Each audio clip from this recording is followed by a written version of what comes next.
नमस्ते दोस्तों। जैसा कि आपको पता है कि मैं डिफरेंट डिफरेंट कैरियर एक्सपर्ट से बात करता हूं और इससे पहले मैंने आपको हमारे माननीय जज साहब से रूबरू करवाया था, जो कि राजस्थान कोर्ट में जज की पद पे थे, और उन्होंने जज से रिलेटेड आपको जानकारी दी थी कि आप अगर जज बनना चाहते हैं, न्यायिक व्यवस्था में जाना चाहते हैं, तो कैसे आप जज बन सकते हैं, क्या क्या तैयारी करनी चाहिए और किस किस लेवल तक आप कैसे सुप्रीम कोर्ट के लेवल तक जा सकते हैं फ्रॉम डिस्ट्रिक्ट लेवल। इसी दौर में इसको आगे बढ़ाते हुए मेरा अगला एपिसोड बैंकिंग सेक्टर से रिलेटेड है, जिसमें कि हमने कुछ समय पहले एसबीआई स्पेस पे एक बात की थी एक बैंक मैनेजर रिटायर्ड बंदे से। तो आज मैं इसी वर्टिकल में, एक ग्रामीण बैंक भी होता है, हम सब भी जानते हैं, तो उसके एक्सपर्ट हमारे साथ जुड़े हैं। सर के एक्सपर्टाइजेशन अदर बैंक्स में भी हैं, बट मेजर एक्सपर्टाइजेशन सर का ग्रामीण बैंक से है। तो मैं ज़्यादा समय ना लेते हुए सर को ही कहूँगा कि सर ही अपना इंट्रोडक्शन दें। तो सबसे पहले तो sir, thank you for joining. So over to you sir.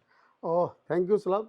आ, देखिए, सबसे पहले तो मैं आपको बधाई देता हूँ कि जो जिस तरह से आप ये बच्चों में, युवा वर्ग में जो चेतना ला रहे हैं और उनको किस तरह से किस किस जॉब में वो जा सकते हैं। मैं देखता हूँ आपका कैरियर टॉक्स वाला शो है। तो जहाँ तक मेरा सवाल है, मैं आज मेरी जर्नी के बारे में आपको बताऊँ कि सवाईमाधोपुर ज़िले में एक बहुत छोटा सा तहसील है, खंडार, एक कस्बा है, वहाँ हम पैदा हुए और वहीं सरकारी स्कूल में, हिंदी मीडियम स्कूल में पढ़े और स्कूली शिक्षा वहीं प्राप्त की।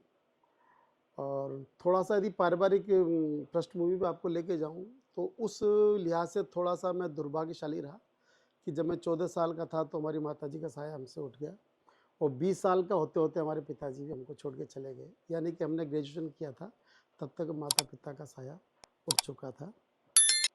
तो आप समझ सकते हैं क्या पोज़ीशन हुई होगी उस बच्चे की। लेकिन चूँकि बड़े ब्रदर्स थे, भाभियाँ थीं, उनका काफ़ी सपोर्ट था। लेकिन उस वक़्त पोज़ीशन ये थी कि जो भी जॉब मिल जाए, ग्रेजुएशन हो चुका है, तो जो भी जॉब मिले हमको करना है। तो बैंकिंग में मेरा रुझान था और सबसे पहले 2 जिलों का एक ग्रामीण बैंक हुआ करता था, अरावली क्षेत्रीय ग्रामीण बैंक। उसमें हमको क्लेरिकल की नौकरी मिली और वहाँ से हमने जॉब शुरू किया। शुरू-शुरू की तनख्वाह मुझे ध्यान है कि ₹716 हमारी सैलरी थी उस वक़्त, मासिक। तो वहाँ से हम घुसे। तो चलो एक वाक़या बताना चाह रहा हूँ तुमको कि जब हमने फर्स्ट टाइम जब जॉब जॉइन किया, तो वहाँ जो एचआर में जो थे मैनेजर, उन्होंने हमसे पूछा कि ग्रामीण बैंक में क्लेरिकल की नौकरी करने आए हो, कहाँ तक जा सकते हो? तो बिना सोचे समझे क्या पता कहाँ से हमारे मन में आया और हमने कहा कि शिखर तक। जी, वो प्रेरणा आई अचानक। या तो वो ऐसे ही बोला था, कुछ ऐसा ध्येय नहीं था ऐसा कुछ। लेकिन समय ने करवट बदली कि फिर चूँकि बैंकिंग की तैयारी करते आए थे, तो थोड़े दिन बाद हमारा स्टेट बैंक ऑफ इंडिया में सिलेक्शन हुआ और 11 महीने वहाँ जॉब करने के बाद फिर हमने स्टेट बैंक ऑफ इंडिया में भी क्लरिकल की नौकरी ज्वाइन की। जयपुर में हमारी हुई और उसके बाद स्टेट बैंक ऑफ इंडिया में आने के बाद क्लरिकल से फिर हमने प्रमोशन टेस्ट दिया, हम ऑफिसर बने, ट्रेनिंग ऑफिसर इसको बोलते हैं। और लगातार जब वो एक बार ऑफिसर बन गए, तो उसके बाद चूँकि हमारी जो इमेज थी, जो कार्य करने की प्रणाली थी, उससे हमें स्टेट बैंक ऑफ इंडिया ने जब जब हम अगले प्रमोशन के लिए एलिजिबल हुए, हमें बैंक से प्रमोशन मिला। और उसी का परिणाम था कि अब स्टेट बैंक ऑफ इंडिया में स्केल 1, 2, 3, 4, 5, 6, 7, यानी कि हम डिप्टी जनरल मैनेजर की पोस्ट तक पहुँचे और डीजीएम तक पहुँचने के बाद फिर आया एक स्वर्णिम युग कि राजस्थान में जो 2 ग्रामीण बैंक हैं, एक बैंक ऑफ बड़ौदा से प्रायोजित था, एक था स्टेट बैंक ऑफ इंडिया से। तो जो स्टेट बैंक ऑफ इंडिया से राजस्थान मरधरा ग्रामीण बैंक था, उसमें एक वैकेंसी निकली चेयरमैन के लिए। हमारी पोस्टिंग थी गुजरात में भावनगर डीजीएम, तो हमने वो अप्लाई किया और सौभाग्यशाली रहे कि उसमें इंटरव्यू के बाद जो हमारी परफॉर्मेंस थी, हमारा जो अप्राइजल था, उसके आधार पर हमको सिलेक्शन कर लिया गया और हमने 1 जनवरी 2019 को राजस्थान मरधरा ग्रामीण बैंक के चेयरमैन की पोस्ट पर हमने ज्वाइन किया। तो तब अब तक मैं भूल चुका था कि जब अरावली क्षेत्रीय ग्रामीण बैंक किया तो मैंने क्या जवाब दिया था उनको। उस दिन मेरे दिमाग में आया कि मेरे वो सज्जन थे जैन साहब, उनको मैंने बोला था कि शिखर तक। और देखिए, आज जिस ग्रामीण बैंक में क्लेरिकल से नौकरी शुरू की, उस ग्रामीण बैंक में शिखर पर हम एज ए चेयरमैन जाके बैठे। तो ये हमारा एक बैंकिंग का यात्रा रही ग्रामीण बैंक की। और लास्ट में जब हम रिटायर हुए, तो as a chairman of Rajasthan Marudhara Gramin bank की हम वहाँ से रिटायर हुए और आज आपके सामने हम यहाँ पर हैं। ग्रेट सर, काफ़ी अच्छा था आपका जर्नी सर, और काफ़ी प्रोत्साहन देने वाली जर्नी है। और सचमुच आपने मुझे भी भावुक कर दिया, क्योंकि जिस सब आपने बोला कि माता पिता की बात, तो आपसे मैं बिल्कुल भी वो नहीं रखूँगा, क्योंकि मैंने भी बचपन में मेरे पिता को खो दिया था, जब मैं शायद 5th या 6th स्कूल में हूँगा, और मैंने तो ऐसे समय में खोया कि मैंने सामने देखा भी नहीं ओह उनका अंतिम समय में। मैं वहाँ स्कूल की परीक्षा दे रहा था और यहाँ वो जयपुर में अंतिम सांसें ले रहे थे। ओह तो और लेकिन आप जैसे कह रहे हैं ना कि आपके भी वो उस समय वाणी सरस्वती विराजी होगी, तो पिताजी का आशीर्वाद रहा होगा कि आपके उस यस मैनेजर यस को आंसर ऐसा गया कि लास्ट में जब आप रिटायर हुए तो सच में शिखर की पोजीशन से रिटायर हुए। जी तो जी हमारे तो मेरी तो माताजी ने, हालांकि मेरा और टचवुड अभी माताजी हमारे साथ हैं, तो माताजी ने सारा भरण बहुत पोषण बढ़िया किया। बट जी आपकी जर्नी और भी ज्यादा कष्टदायक रही होगी, मैं समझ सकता हूँ उस चीज को कि जी कैसे अपन बचपन को, हालांकि सब सपोर्ट रहता है बट एक हाँ हाँ माता पिता होते हैं, जी उसको जी कोई नकार नहीं सकता। जी तो जी कमिंग बैक टू इमोशनल से हम वापस अब या एजुकेशन या ट्रैक पे आते हैं या सर। सॉरी अगर मैंने ऑफ नहीं ट्रैक नहीं बात कर दी हो, नहीं नहीं बिल्कुल क्योंकि ऐसा बिल्कुल होता है कि जब आप इस तरह की बातें सुनते हैं या तो स्वयं भी कुछ भावुकता आ जाती है। जी और जी ये भी एक जानने की जरूरत है लोगों को, क्या होता है कि ऐसे समय में भी कई बार लोग भटक जाते हैं रास्ता, तो हमें ऐसे समय में और ज्यादा स्ट्रांग होना है, क्योंकि पहली चीज हमारे परिवार को हमारी नीड है। हो सकता है आपके भी, हम उसने पर्सनल लाइफ में गए नहीं, हो सकता है आपके छोटे भाई बहन रहे हो या बड़े भाई बहन रहे हो, मेरे भी छोटा भाई था और है। तो इस तरह से आपको आपके परिवार का एक हिस्सा बनना पड़ता है ऐसे समय में, कि आप अगर कठिन परिस्थिति को निकाल पाएंगे तो आपसे सामने वाला देख करके और यस ज्यादा स्ट्रांग बनता है, और वो आपको और मोटिवेट, तो हमें मोटिवेट रहना है, नेगेटिव नहीं होना है। तो yes coming back to the track sir, चूंकि आपने दोनों ही सेवाएं देखी हैं, तो अपन का चूंकि आज का ग्रामीण बैंक से रिलेटेड है, बट फिर भी इन शुरुआत हम जानना चाहेंगे सर, इन दोनों सेवाओं में अंतर क्या है? अच्छा बहुत बढ़िया देखिए सौरभ जहाँ तक अंतर की बात है दोनों ही बैंक कॉमर्शियल बैंक की तरह काम करते हैं दोनों ही बैंक कस्टमर को सर्विस देते हैं दोनों ही बैंक का उद्देश्य है कस्टमर सर्विस करना दूर दराज के इलाकों में जाके सर्विस देना अंतर ये मैं बताऊं आपको कि भारतीय स्टेट बैंक बहुत बड़ा बैंक है इंटरनेशनल बैंक है और उसके बिजनेस का दायरा पूरे वर्ल्ड में है और रूरल बैंक का एक निश्चित दायरा होता है पहले किसी जमाने में जब शुरुआत थी तो एक जिला हुआ करता था 2 जिले हुआ करते थे फिर स्टेट अब जब कुछ दिनों पहले तक राजस्थान की बात करें तो 2 ग्रामीण बैंक थे उनको 15-15 जिले दोनों को बांट रखे थे और जैसे राजस्थान बढ़तर ग्रामीण बैंक इसके पास 15 डिस्ट्रिक्ट थी ये उसी में ही अपना कार्यक्षेत्र था वहीं उसके बाहर जाके बिजनेस नहीं कर सकते थे ऐसा दूसरे ग्रामीण बैंक था और स्टेट बैंक पूरे ऑल ओवर वर्ल्ड में कर सकता है और उसी हिसाब से फिर जॉब प्रोफाइल होती है एम्प्लॉयज़ की कि स्टेट बैंक ऑफ इंडिया में जैसा हमारी जर्नी रही कि हम 6 स्टेट में जॉब करके आए हैं जगह जगह गए प्रमोशंस पर और ग्रामीण बैंक के अंदर ये जॉब प्रोफाइल होती है कि एक जो जोग्राफिकल एरिया है अब आज की तारीख में राजस्थान में एक ही ग्रामीण बैंक है कुछ दिन पहले एमलगेशन हुआ है अब ये पॉलिसी आ गई है कि एक स्टेट में एक ही आरआरबी रहेगा तो राजस्थान में राजस्थान ग्रामीण बैंक है वो सेवाएं दे रहा है पूरे राजस्थान में तो जो एम्प्लॉय हैं वो अब है कि राजस्थान के अंदर ही रहेंगे वो राजस्थान के बाहर कभी नहीं जाएंगे अभी तक फिलहाल ये पॉलिसी है तो उस हिसाब से है कि ये इसका जोग्राफिकली जो वर्किंग एरिया है वो राजस्थान है और उसका इंटरनेशनल है ये बेसिक अंतर है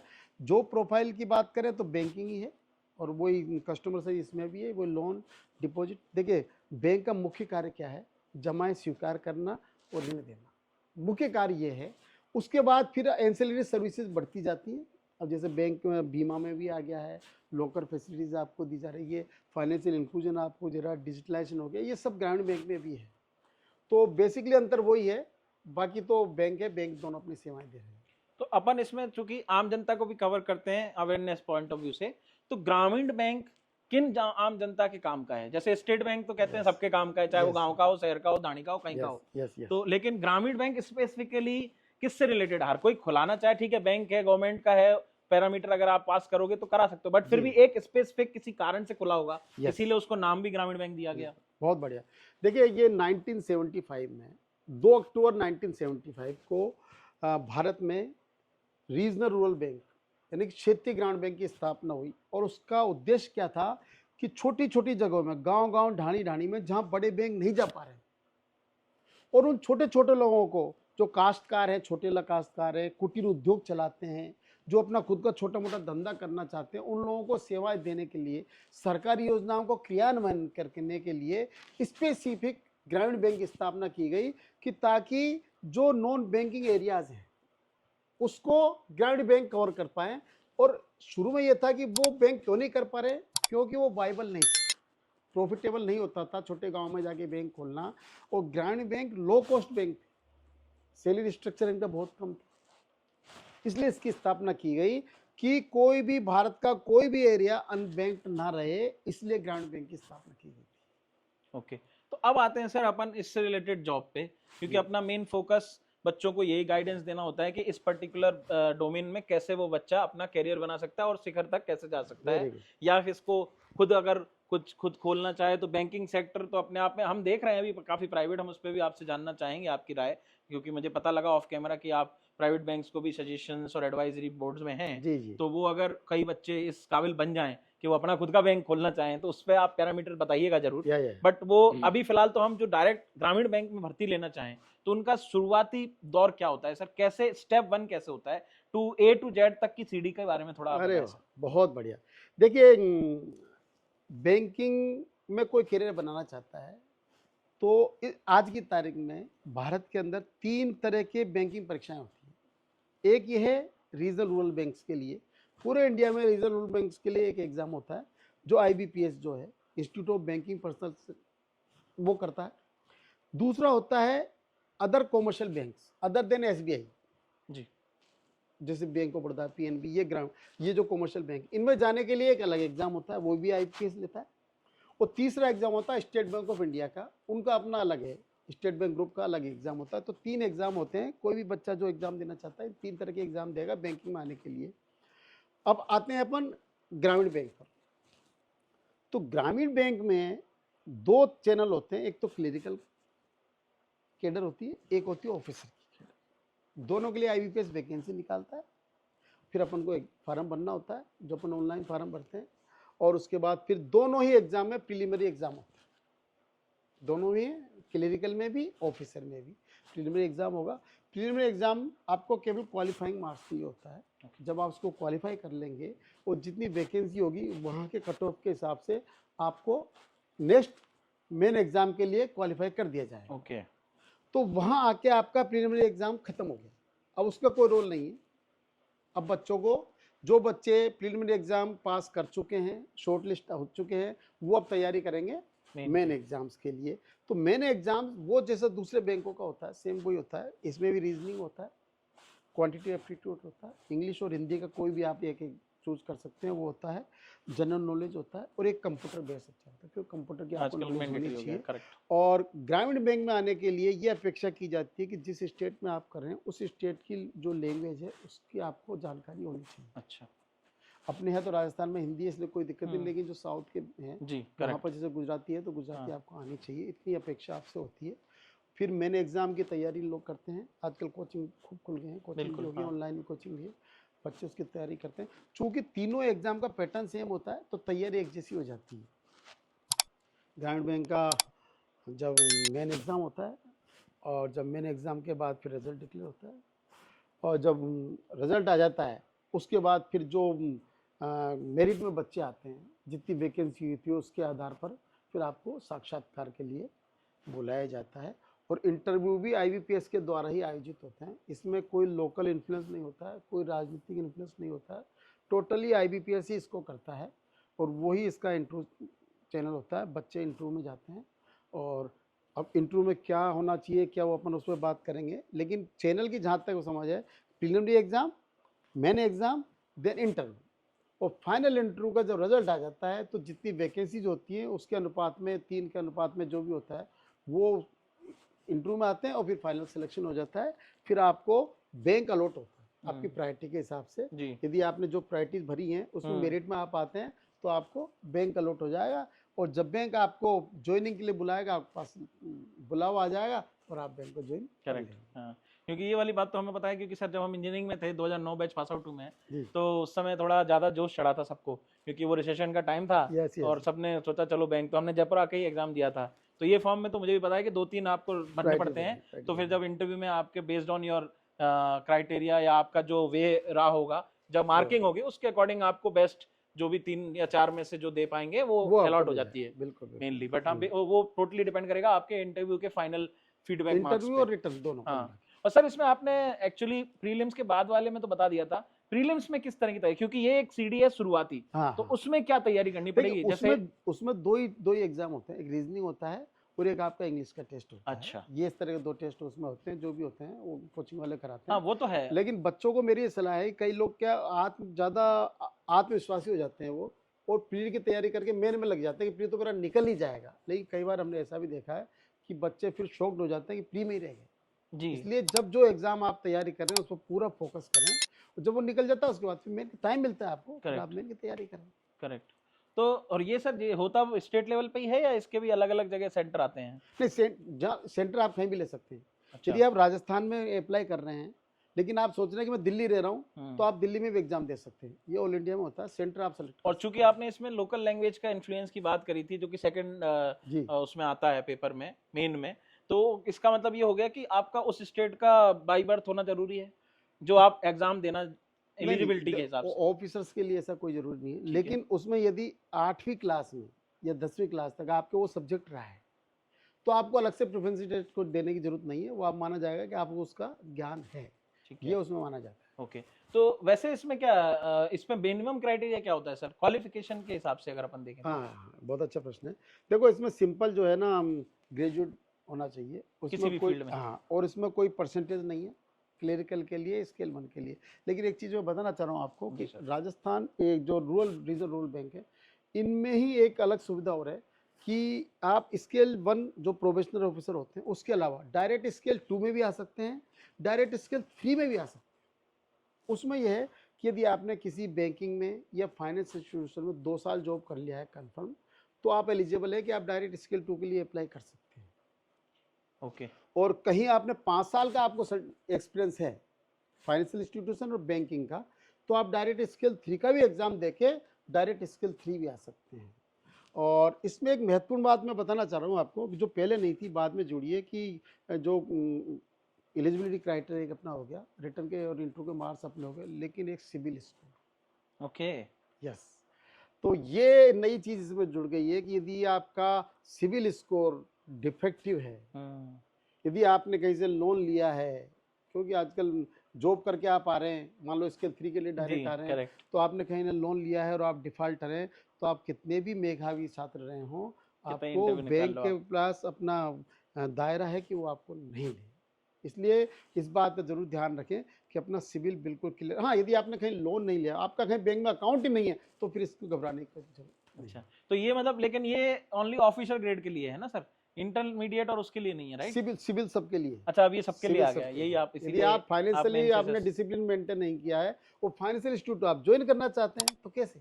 हाँ, तो ये बहुत सही बात है सर, क्योंकि आजकल हम देख रहे हैं कि क्या होता है कि आजकल हर आदमी क्रेडिट कार्ड बेच रहा है यस यस या यस लोन यस, भी पर्सनल लोन ले रहा है, बिल्कुल क्योंकि बिल्कुल क्या होता बिल्कुल। है कि हम झांसे में आ जाते हैं बैंक के, हम बैंक से ही बात कर रहे हैं, जी लेकिन जी, ये हाँ एक फैक्ट है, हाँ क्योंकि हाँ सर हाँ, ने इस पर बिल्कुल रोशनी डाली है, तो मैं भी इस पर बताना चाहूंगा कि अगर तो आप देखिए, चादर हमें उतनी ही फैलानी चाहिए जितनी बहुत हम बढ़िया। उसको ओढ़ सकें, यस यस, हमें दिखावे में नहीं आना है, क्योंकि जैसे आप सर ने कहा कि आपने उस दिखावे के चक्कर में अपनी ही पैर पे कुड़ाई मार ली, बिल्कुल क्योंकि अब जो क्योंकि गवर्नमेंट ने भी ये चीज देखी होगी कहीं ना कहीं, तभी ये सिविल वाली बात आई ना ध्यान में, बिल्कुल नहीं तो बिल्कुल पहले तो बिल्कुल। नहीं थी। जैसे सर कह रहे हैं, सर भी सेंट्रल मैनेजर रिटायर हुए हैं, तो सर के टाइम पे भी और भी लोग रिटायर हो हाँ रहे हैं हाँ, या और अभी भर्ती भी हो रही हैं। सर ने कहा अभी रिसेंटली ऐड हुआ है, इसका मतलब उन्होंने नोटिस किया होगा कि भाई हमारी बैंकिंग सिस्टम में ही ऐसे लोग हैं जो कि खुद डिफॉल्टर है और दूसरों को डिफॉल्टर बनाने में और बिल्कुल पकड़ने में बिल्कुल। लगे हुए हैं, तो वो जो खुद डिफॉल्टर होगा वो दूसरे को क्यों पकड़ेगा? तो इसीलिए आप इस बात का ध्यान रखें। और वापस हम ट्रैक पे आते हैं, या, क्योंकि डिस्कशन उससे रिलेटेड था, तो मैंने सोचा कि आपको एक बार थोड़ा सा और बिल्कुल बिल्कुल एम्फेसाइज करके बताऊं।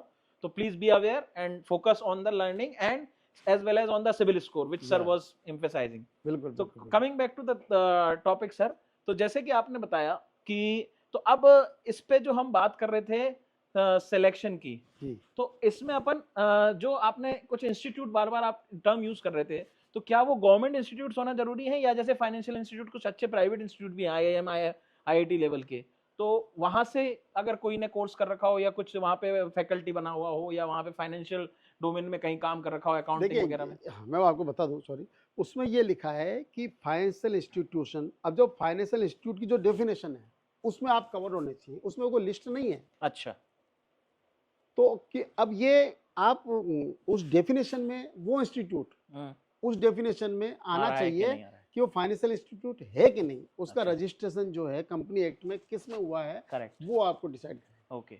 तो बेसिकली ये भी जानने वाली चीज़ है जो सर कह रहे हैं कि जैसे अगर आप ऐसे इंस्टीट्यूट से रिलेटेड होकर के और फिर ऑफिसर ग्रेड पे, क्योंकि जैसे अब हम जैसे जॉब्स में भी देखते हैं, और मैं क्योंकि जॉब मार्केट से जुड़ा हुआ भी हूँ, तो हम बोलते हैं कि अब आपको अगर राजस्थान में जॉब चाहिए तो हमारे पास कंपनी में अच्छी खासी जॉब्स हैं, तो आप क्यों भड़क रहे हो दूसरे स्टेट्स में। है। जी, तो इसी तरह आपको लगा कि भाई राजस्थान ग्रामीण बैंक में नौकरी निकली है, तो मैं ऑफिसर लेवल पे मैंने 10 साल वहाँ पे नौकरी कर ली फाइनेंशियल सेक्टर में, तो क्यों ना मैं बैंक में ज्वाइन करूँ और अपना बढ़िया रिटायरमेंट घर से लूँ। तो लेकिन उस टाइम आपको देखना है जब आप फॉर्म भर रहे हैं कि जिस भी इंस्टीट्यूट में आप थे, और जो मिनिमम क्राइटेरिया एटलीस्ट, अगर आपने करंट में नहीं तो पुराने में होंगे, कहीं ना कहीं तो रहे होंगे, तो अगर वो मिनिमम क्राइटेरिया मैच हो रहा है तो उसको भर के आप एलिजिबिलिटी में ट्राई करें, क्योंकि आपका फॉर्म रिजेक्शन की मैक्सिमम पॉसिबिलिटी खत्म हो जाएगी। बिल्कुल क्योंकि बिल्कुल अगर आपका होगा नहीं तो फॉर्म ही रिजेक्ट हो जाएगा, तो आपकी यस सारी यस, मेहनत खराब हो जाएगी। बिल्कुल बिल्कुल सही कहा आपने। ग्रेट। तो सर आई थिंक मोस्टली चीजें तो कवर हो गई। अब अपन जो बात कर रहे थे कि कैसे लेवल पहुंचता है, यस और यस, इंटरनल, क्योंकि देखिए एक्सटर्नल तो सारे एग्जाम होते हैं, लेकिन हमने देखा है और क्या क्या फैसिलिटीज एक ग्रामीण बैंक वाले मैनेजर को या क्लर्क को भी हाँ मिलती है, हाँ क्योंकि बिल्कुल एम्प्लॉय तो एम्प्लॉय होता है। बिल्कुल बैंकिंग सेक्टर में कहा गया है कि जितना मेहनत और लगन का काम है या जितना कंसंट्रेशन का काम है, उतना सुकून भी है जो सरकार द्वारा दिया जाता है यस यस एम्प्लॉयज को। यस, आप बस आपको उसको अडॉप्ट करना आना बिल्कुल चाहिए। तो बिल्कुल मैं, क्योंकि बच्चों को ये चीज सुन के भी अच्छा लगता है, हम उनको ज्ञान देते रहते हैं, तो कई बार लगता है कि यार ये तो हमें केवल वो फोर्सफुली बताने की कोशिश कर रहे हैं कि नहीं यार, हमें फोकस रहना है, और वो टेंशन है, ये है वो है, क्योंकि फाइनेंशियल रिलेटेड है तो मनी इन्वॉल्व है, तो हमें एक एक बात को भी हमें बहुत तरीके से लेना यस पड़ेगा, यस यस एक यस, एक पैसा गिनते समय भी ध्यान रखना पड़ेगा, अगर छोटी सी चूक हुई तो लाखों का नुकसान हो सकता है, बिल्कुल और वो बिल्कुल आपको बिल्कुल, जेब से भरना पड़ सकता है। जी जी, तो ऐसी चीजों में सर दोनों बातें मैं आपसे जानना चाहूंगा आपके अनुभव से, और अगर कोई ऐसा अनुभव आप शेयर करना चाहें जिसमें कि कोई ऐसा नौसिखिया आ गया था, चूंकि उसको इस चीज की पता नहीं थी, जब उसको समझ में आया तो जब देर हो गई थी, तो ये एक या एग्जाम्पल भी सेट होगा सर। बहुत बढ़िया। देखिए, ये आपने बहुत अच्छी बात बताई है, और ये उन बच्चों के लिए भी है जो आना चाहते हैं, और ये उनके लिए जो इस वक्त जॉब में है। तो दो चीज़ मैं आपको बताऊंगा। एक तो चूंकि लोगों के मन में सवाल आ रहा होगा कि जब मैं स्टेट बैंक ऑफ इंडिया में हूँ था, और तो ग्रामीण बैंक में कैसे आ गया। एक तो ये है। तो जिस पोस्ट पे हम आए हैं, चूंकि हर एक ग्रामीण बैंक किसी किसी कॉमर्शियल बैंक से स्पॉन्सर्ड होता है, तो ग्रामीण बैंक का जो संरचना है, स्ट्रक्चर है, उसमें यह है कि जो स्टाफ है, वर्किंग स्टाफ है, वो सारा ग्रामीण बैंक का होता है, और जो मैनेजमेंट है, चेयरमैन प्लस 3 या 4 जो जनरल मैनेजर्स होते हैं, वो स्पॉन्सर्ड बैंक से आते हैं। तो उसी तरह से हम स्पॉन्सर्ड बैंक से आके यहाँ चेयरमैन बने, लेकिन हमारे सर्विस रूल्स सारे स्टेट बैंक ऑफ इंडिया के ही थे। अब इसमें यह है कि चूंकि जैसा मैंने बताया था कि ग्रामीण बैंकों की स्थापना इसलिए की गई थी कि लो कॉस्ट बैंक थे ये। पर चूंकि धीरे धीरे ग्रामीण बैंकों ने भी अपना बैंकिंग का बिजनेस का दायरा बढ़ा दिया। पहले ग्रामीण बैंक केवल केसीसी छोटी सी किया करते थे, 50-50 हज़ार के लोन दिया करते थे, छोटी छोटी जमाएं लिया करते थे, और कोई काम नहीं करते थे। ड्राफ्ट भी उनका जो स्पॉन्सर्ड बैंक है वो बनाया करता था, तो इसलिए सैलरी भी बहुत कम मिलती थी। लेकिन चूंकि बिजनेस बढ़ा, उनके भी प्रॉफिट बढ़ने लगे, तो फिर उनकी सैलरी भी रिवाइज हुई। आज की तारीख में रीजनल रूरल बैंक्स के स्टाफ को भी सैलरी वही मिलती है जो कॉमर्शियल बैंक को मिलती है। सैलरी स्ट्रक्चर बिल्कुल सेम है, उसमें कोई अंतर नहीं है। यदि अंतर है तो हर एक बैंक के अपने अपने इंटरनल अलाउंसेज होते हैं, वो अपने बैंक के अलग अलग होते हैं। कॉमर्शियल बैंक में अलग होते हैं, स्टेट बैंक में अलग है, और ग्रामीण बैंक में अलग है, वो है। लेकिन सैलरी स्ट्रक्चर सबका सेम है, नंबर एक। नंबर दो, जो प्रोफाइल की बात करें तो ये तय है कि राजस्थान में यदि आप ग्रामीण बैंक में आए हैं तो राजस्थान के अंदर ही आप जॉब करेंगे, आपको बाहर नहीं जाना पड़ेगा जैसा कि दूसरे बैंकों में जाते हैं। अब बातें आती हैं कि क्या सावधानी बरती जाए और किस तरह से आप प्रमोशन इसमें ले सकते हैं। तो सबसे पहले तो मैं उन लोगों को बताना चाहता हूं जो क्लेरिकल कैडर में आना है। देखिए, जब बैंक में हम 4 साल ग्रामीण बैंक में रहे, जब नया बैच आता था तो हमको एड्रेस करते थे एज ए चेयरमैन। तो मैं सबसे पहले ये कहता था कि उस बैच में कॉमन लोग बैठते थे, उसमें क्लिनिकल भी होते थे, उसमें ऑफिसर भी होते थे। तो मैं उनको ये बताता था कि ये जो आपका कॉमन बैच बैठा है, इसमें क्लिनिकल स्टाफ कौन कौन है, हाथ उठाइए। वो लोग हाथ उठाते, तो मैं उनको एड्रेस कहता कि आप बिल्कुल भी ना समझें कि आप इनसे कम हैं। ये भी एग्जाम देके पास होके आए हैं, आप भी एग्जाम पास होके आए हैं। हो सकता है एग्जाम आपने भी दिया हो, 1 नंबर कम रह गया हो, आप उसमें सेलेक्ट नहीं हो पाए, तो आप उनसे कम नहीं हैं। अब जब बैंक में आ ही गए हैं तो भूल जाइए कि आप क्लेरिकल से आए, ऑफिसर से आए। बैंक सबको चांस देता है, और जो व्यक्ति ये आपके सामने टाई और सूट पहन के माइक पे बोल रहा है, ये भी बैंक में क्लर्क आया था और आज चेयरमैन। तो ये बात जब मैं बोलता हूं तो इससे बड़ा कोई मोटिवेशन किसी के लिए नहीं हो सकता कि आप बैंक में क्लेरिकल से आके चेयरमैन तक की यात्रा आप कर सकते हैं। इसलिए लेकिन उसके लिए मेहनत चाहिए, लगन चाहिए, डेडिकेशन चाहिए, सिंसियरिटी चाहिए। और एक जो फार्मूला हमने प्रोग्रेस की उसका अपनाया, तो एक हमको जब हमने बैंक ज्वाइन किया तो एक ऑफिसर थे, उन्होंने हमको सिखाया first obey then discuss, first obey then discuss.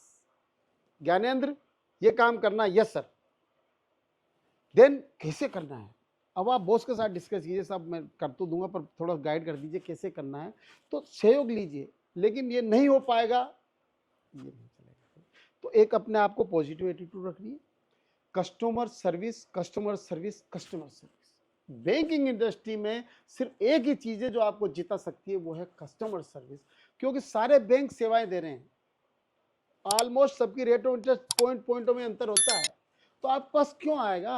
अब दुकानें खुली हुई है वही जगह जगह, तो एक सिर्फ कस्टमर सर्विस एक ऐसी चीज है जो आपको कस्टमर को लेके आएगी। और उसमें भी सुलभ सर एक स्टेप हम आगे चलेंगे, वो है कस्टमाइज्ड सर्विस, ग्राहकोन्मुखी सेवा।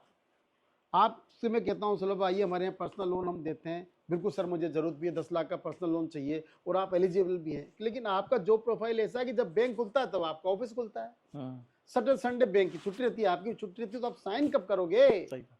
तो सर मैं कैसा हूँ, डोंट वरी सुलभ, तुम बताओ कितने बजे मिलोगे, 7 बजे, okay I will come at 7 o'clock। तो यह है कस्टमाइज सर्विस, ग्राहकों के हिसाब से सेवा देना, और जो व्यक्ति ये सेवा देगा वो ही विजेता होगा। तो ये सब आपके प्रोफाइल में जुड़ते जाते हैं। दूसरी बात आती है टारगेट्स, बजट। जब भी बैंकों में ब्रांचेस को बजट मिलता है तो एरिया ऑफ ऑपरेशन में जो पोटेंशियल होता है उसके हिसाब से मिलता है। शुरू में हम भी ब्रांच मैनेजर रहे, मैं 14 साल लगातार ब्रांच मैनेजर रहा, स्केल 2 से स्केल 5 तक। तो आपको लगे यार इतना बजट मिल गया कैसे होगा, लेकिन जब आप धीरे से उसको सोचेंगे कि उसको 12 टुकड़ों में बांटेंगे अप्रैल से मार्च तक, तो आपको लगेगा बहुत कम है। तो सुलभ इसमें मैं एक जब चेयरमैन था और रीजनल मैनेजर्स की मीटिंग लेता था, तो एक बहुत अच्छा उदाहरण मैं उनको देता था कि आपको बजट मिला 12 महीने का, तो उसको 12 में डिवाइड करो और हर 2 महीने 3 बार रिव्यू करो कि हम कहाँ पहुंच गए, कहाँ जाना था। तो मैं 3 डॉट बनाता था, ए जोन 1 अप्रैल आप यहाँ पर हैं, 31 मार्च यहाँ जाना है, और 30 जून ये आप कहाँ पर हैं, कहाँ होना था और आप कहाँ पर हैं। तो इसका मैं उदाहरण देता था कि आप गलताजी से चले स्टेशन के लिए, आपने एक ऑटो लिया कि मुझे आधा घंटे में पहुंच जाऊंगा, अब आप देखें 20 मिनट होगी और अभी तो बड़ी चौपड़ पे खड़ा हूं, तो अब क्या करोगे, स्टेशन तो पहुंचेगा, गाड़ी छूट जाएगी। तो फिर आप छोड़ोगे, भैया जल्दी से लो, रास्ता ले लो, गली में से ले लो, इधर से ले लो, इधर ट्रैफिक नहीं मिलेगा, करते हो ना। वही आपको रिव्यू करना पड़ेगा ताकि ऐसा ना हो कि 31 मार्च की ट्रेन आपसे मिस हो जाए। इस तरह करें, बजट पूरा करें, बॉसेस को हमेशा रेस्पेक्ट दें, स्टाफ को साथ लेके चलें, और जब जब प्रमोशन का टाइम आता है सिंसियरिटी से उसकी तैयारी करें। रिटर्न टेस्ट होता है तो रिटर्न टेस्ट की तैयारी करें। जो सर्कुलर्स इंस्ट्रक्शंस आते हैं उनको हमेशा याद रखें, जो जरूरी चीज़ें नोट करने की आदत डालें। हमारे टाइम में तो जो मैनुअली सर्कुलर आते थे उसको फाइल हम किया करते थे, अब चूंकि अब तो आपको डिजिटल फॉर्म में आते हैं तो उसको अपने फोल्डर में डाल के रखें और टाइम टाइम पर उसको रिवाइज करें ताकि आपसे कोई गलती ना हो। क्योंकि गलतियां हमने देखा कि 2 तरह की होती है, एक चला के की जाती है, एक हो जाती है। तो बैंकिंग इंडस्ट्री में इतना विश्वास कीजिए कि काम करेंगे तो गलती होगी, लेकिन उसका सुधार भी होता है। लेकिन भाई मेला फाइट करेंगे, इंटेंशनली करेंगे, जानबूझ के करेंगे, तो उसकी सजा कभी माफ हो नहीं सकती। इसलिए वो काम कभी ना करें। जब आप कैश में बैठे, जब क्लिनिकल आप कैश में बैठेंगे, तो हम हमेशा कहते थे कि 10 से 4 बजे तक जब आप कैश केबिन में हैं, तो ये जो दराज में नोट पड़े हैं ना, ये नोट नहीं है, ये कागज है। आपके माइंड में होना चाहिए कि 100 रुपये का कागज है, 50 रुपये का कागज है, बस। अगर जिस दिन आपने करेंसी सोच लिया ना, आपका मन डावाडोल हो जाएगा। कागज समझिए, इतने कागज लिए, इतने आए, इतने पेमेंट हुआ, इतना होना चाहिए, गिन के अंदर जमा करा दो, तब आप सुरक्षित रहेंगे। और ये मानिए टचवुड कि हमने पूरी ज़िंदगी नौकरी के लिए हमें आज तक कोई चिट्ठी नहीं मिली। बस आपका मोरल हमेशा सही होना चाहिए और आपकी इमेज ये होना चाहिए कि आप ईमानदार हैं। चलो मैं एक उदाहरण देना चाहता हूँ। जब मैं ब्रांचेज में नौकरी करता था तो जो कंप्यूटर का पीछे का जो मॉनिटर होता है ना, तो जहाँ से कस्टमर सामने खड़ा होता है, तो मेरे मॉनिटर के सामने हमेशा एक स्लिप में लिख के और सेलो टेप लगा के रखता था, ताकि आने वाला उसको पढ़ ले। उस पर मैं लिखा करता था, निडरता ईमानदारी से आती है, निडरता ईमानदारी से आती है। अगर आप ईमानदार नहीं हैं तो आप निडर हो ही नहीं सकते, आप आंखें मिला ही नहीं सकते। ईमानदार रहिए, कस्टमर को कस्टमाइज सर्विस दीजिए, बैंकिंग इंस्ट्रक्शंस को ओबे कीजिए, फॉलो कीजिए। प्रमोशन समय समय पर मिलता जाएगा। ईश्वर की कृपा रहेगी तो निश्चित रूप से मिलेगा। वैसे सर वो तो खैर ब्रांच टू ब्रांच वेरी भी करता होगा, बट Yes. एक जनरल आइडिया चूंकि अपन डिस्कस कर ही रहे हैं, तो जैसे अपन ने बताया एंट्री के लिए क्या क्या तैयारी करनी चाहिए। तो जब आप अंदर रहते हैं तो उस टाइम किस तरह के एग्जाम में किस तरह के क्वेश्चन आ सकते हैं? क्या वो डे टू डे एक्टिविटी से रिलेटेड आते हैं, या फिर कोई आरबीआई के सर्कुलर से रिलेटेड आते हैं, या फिर सेंट्रल लॉ से रिलेटेड आते हैं? किस तरह से रहते हैं? बहुत बढ़िया सर, बहुत अच्छा क्वेश्चन है। देखिए, अब आप बैंक में आ गए हैं, अब सपोज 2 साल 4 साल बाद आप एलिजिबल होंगे जी। इसमें एक चीज़ और मैं बताना चाहता हूँ। बैंक में आने के बाद अब आप ग्रेजुएशन करके बैंक में आ गए, सभी लोग जो 200 लोग आए सभी ग्रेजुएट हैं, पोस्ट ग्रेजुएट होंगे। अब जब आप नेक्स्ट प्रमोशन के लिए जाएंगे तो एक तो ये होगा कि एक तो डे टू डे बैंकिंग है, मेन तो वही आता है प्रमोशन में। आपसे अपेक्षा नहीं की जाती कि आप पूरे इंटरनेशनल लेवल की कोई चीज़ें जाने। जो डे टू डे बैंकिंग है मोस्टली उससे प्रश्न आते हैं। दूसरा, रिजर्व बैंक ऑफ इंडिया की guidelines, central government of India की जो डीएफएस है फाइनेंस डिपार्टमेंट, उसकी गाइडलाइंस, सरकारी योजनाएं, फाइनेंशियल इंक्लूजन, डिजिटल, एनपीए, ये जो टर्म्स हैं इनसे रिलेटेड आते हैं, क्वेश्चन आते हैं। और आपके बैंक से रिलेटेड, बैंक की परफॉर्मेंस, बैंक की डाटा, जो मतलब बैंक की अपेक्षा करता है कि चूंकि आप 10 से 5 तक बैंक में नौकरी कर रहे हैं तो अलग से आपको पढ़ने की जरूरत नहीं है, वही चीज़ आपको याद होनी चाहिए और वही चीज़ बैंक में उसमें आती है। लेकिन जब आप परीक्षा पास कर लेते हैं रिटर्न, उसके बाद फिर इंटरव्यू होता है। ये चैनल भी होता है, प्रमोशन में इंटरव्यू होता है। अच्छा। तो मैं मेरे एक्सपीरियंस ये बताना चाहता हूँ कि चूंकि हम भी इंटरव्यू लेते थे जी। तो जब उसकी प्रोफाइल बोर्ड के पास आती है तो आपकी परफॉर्मेंस सब उसमें लिखी होती है, 4 साल की आपकी क्या परफॉर्मेंस रही। ठीक है। तो एक कहाँ डिफरेंस पैदा किया जाए औरों से, वो ये है कि आपने क्या एड ऑन किया, एक्स्ट्रा क्या किया, क्या क्रिएटिविटी क्या लेके आए थे आप? पिछले आप ग्रेजुएट आए थे, आपने, एक होता है Indian institute of banking finance, सारे बैंकों पर लागू होता है, उसके एग्जाम्स होते हैं, जेआईबी होता है, सीआईबी होता है। क्या आपने पास किया? आपने सर्टिफिकेट एग्जाम पास किया?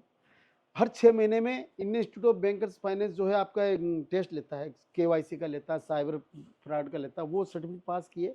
क्या किया आपने? बस आगे फिर तो उसको उस पर ध्यान दीजिए कि आप में औरों से आगे बढ़ना है आपको, तो कुछ एक्स्ट्रा करना पड़ेगा ना, उस पर आप ध्यान दीजिए और परफॉर्मेंस पे ध्यान दीजिए, बजट अचीव कीजिए और जो रोजमर्रा की जो चीजें वही आती है प्रमोशन। ग्रेट। तो सर इसमें इनिशियली मतलब कितने लेवल होते हैं? जैसे चेयरमैन एक मैक्सिमम होता है sir, before we I think हम ऑलमोस्ट सारी चीजें कवर कर चुके हैं, बट एक ये शायद लेवल वाला जस्ट फॉर अंडरस्टैंडिंग। देखिए, प्रोबेशनरी ऑफिसर के रूप में जब एंट्री होती है, प्रोबेशनरी ऑफिसर के रूप में स्केल 2-3 भी होती है, पर मैक्सिमम प्रोबेशन ना था, स्केल 1 उसको बोलते हैं।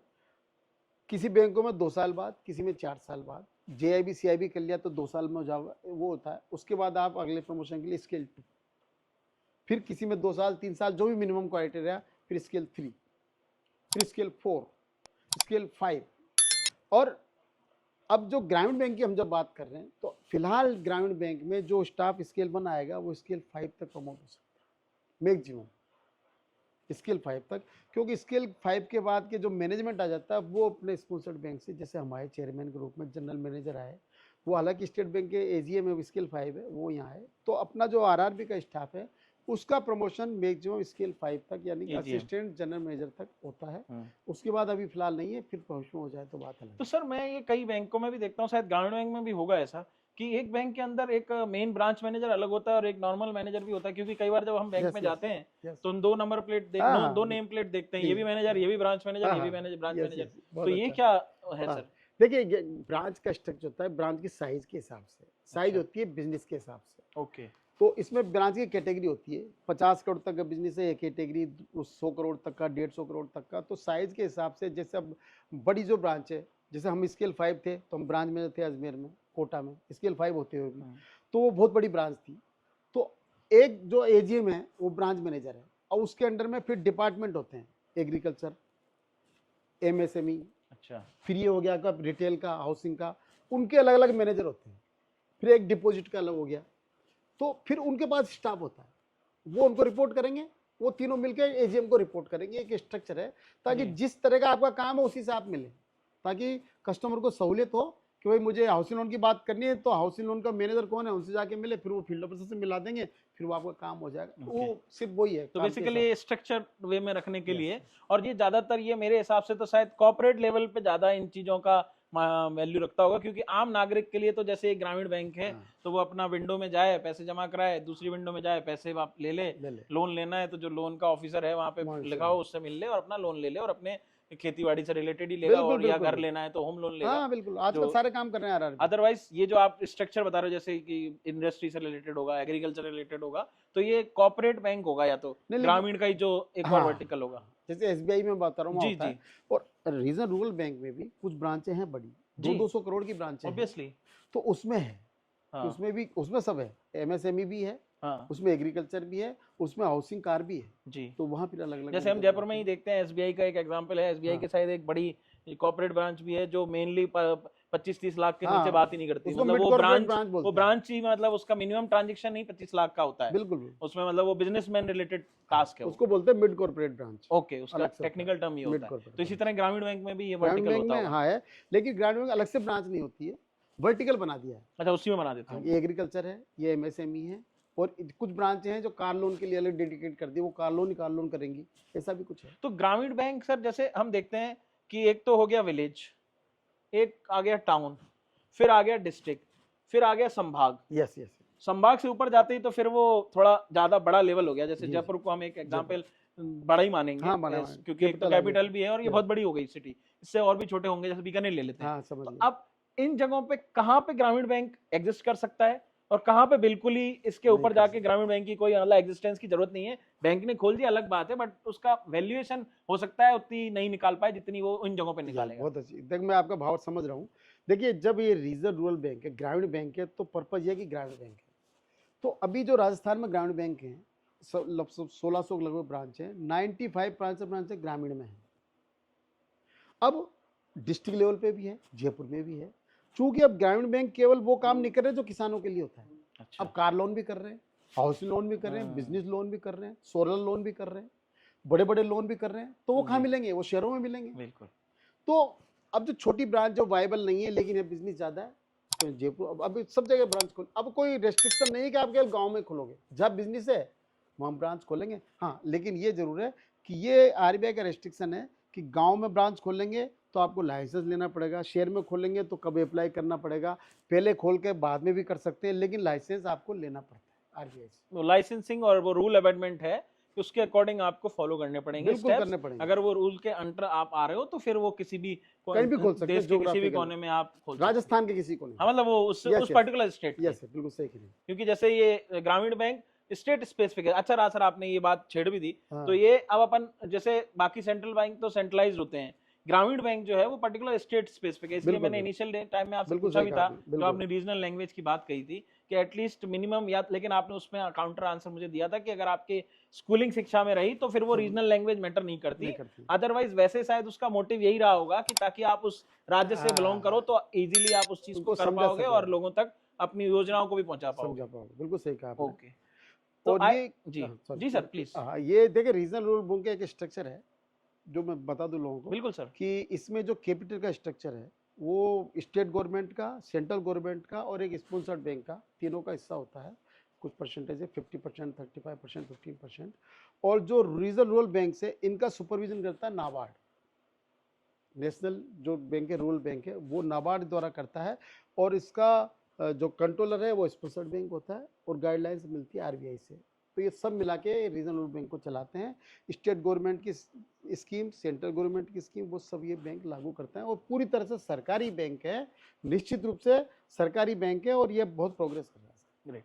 तो सर आई थिंक ऑलमोस्ट अपन ने सारी चीजें या, कवर या, कर दी, या। बट एक वो जो एंटरप्रेन्योर वाली जर्नी जो मैं आपसे इनिशियली बोल रहा था, कई लोग सोचते हैं जी या जैसे कोई अनफॉर्चुनेटली, क्योंकि इसमें सीटें लिमिटेड होती हैं, कई बार मेधावी छात्र भी नहीं पहुंच पाते, जी जी जी तो उन छात्रों के लिए, उन लोगों के लिए जो या तो वो अपना खुद का कुछ करना चाह रहे हो, या। तो क्या उनके लिए भी ऐसा कोई स्कोप है इस नॉलेज को रखते हुए क्या वो अपना या रिटायरमेंट के बाद कोई अपना सोचे कि ठीक है अब अन्य समय अब जैसे आप एज ए एडवाइजरी कई बैंकों से जुड़े हैं, तो फ्यूचर क्या है? क्योंकि मैं सर विदेशों में के लोगों के साथ भी काम किया है और करता हूँ, तो हमने ये देखा है इंडियन कल्चर में 60 के बाद लोग ज्यादातर रिटायरमेंट की सोचते हैं, बट अब वो यस चेंज हो रहा है। बिल्कुल चेंज बट हो रहा वहां तो लोग 80-80 90 साल 100 साल तक भी काम करते रहते हैं और हमारे पास प्रोफाइल आते रहते थे है। बिल्कुल कि बिल्कुल मैं बिल्कुल। इतने साल एक्सपीरियंस है और मुझे इसकी नौकरी के लिए आपसे बात करना हाँ चाहता हूँ। बिल्कुल बिल्कुल तो बिल्कुल। यहाँ पे भी वो अब कल्चर अडॉप्ट हो रहा है, लोग 60 साल के बाद भी अगर वो फिट एंड फाइन है तो काम करने की और जा रहे हैं, और उसके बिल्कुल बिल्कुल। अलावा अगर वो नहीं कर पाए इसमें ज्वाइन नहीं हो पाए लेकिन उनके पास में क्षमता थी, तो वो किस तरह से अपना करियर बना सकते हैं सर?